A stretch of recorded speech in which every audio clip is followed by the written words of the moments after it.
Okay, first of all, I think that this event or this action coming from the region is extraordinary because usually pag may mga ganitong issues,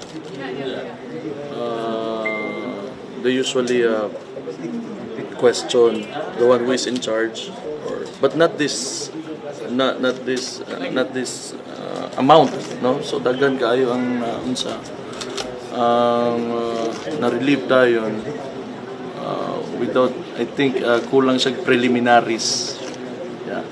And akong tanaw, like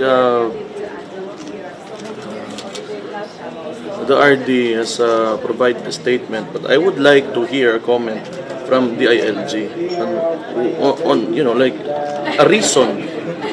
Just gusto ko or even from the President, because as I said, ito kasi na issue, bumalik na to. This happened like, I think, a month ago.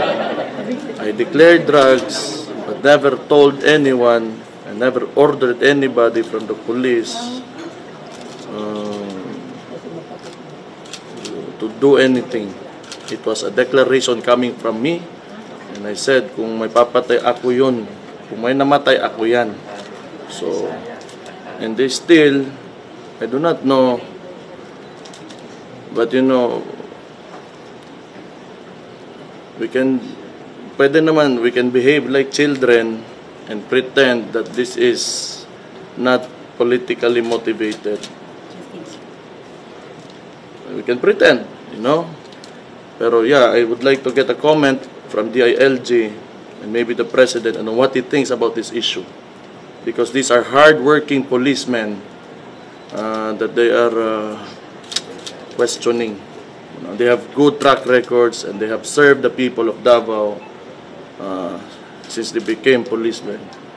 So, let's see what they think about this issue. Importante sa kuha nga madunggan po nako on what Secretary Abalos his take on this issue. Are we communicating with the DILG? Yes.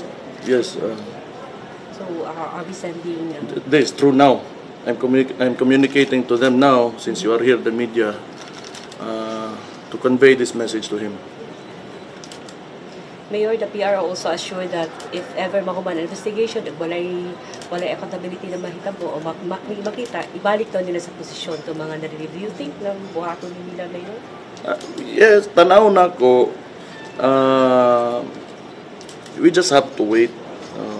But like I said, it's an extraordinary move coming from the police by themselves, to do this to their own personnel. So, because we're talking about drugs, this is something. It's not a crime that's katulad ng a police being corrupt or a police abusing his power or harming people for their benefit.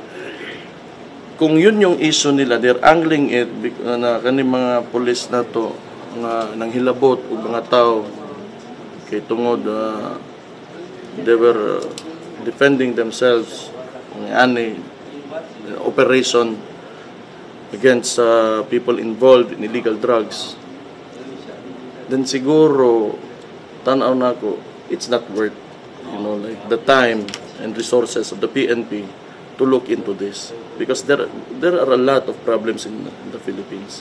Dagan kitang problema sa Pilipinas nga pwede ninyo i-address, and the police or the PNP can focus on, other than hardworking policemen. Mayor, how does this affect our peace and order sa mass relief na nahitabo sa atong kapulisan sa Davao? So, I do not know. Wala ko kibaw. As long as maayo ang ilang gipang puli as OIC, wala may kaso ta makita diha. But we are just gonna have to play it by ear kinanglan makita na to. Ug sakto ilahang kuan, ang ilahang gibukat, then maybe we will get good results out of it. But if things will get worse, then it will be on their hands. Because these policemen, like I said, are hardworking and they have been doing their job.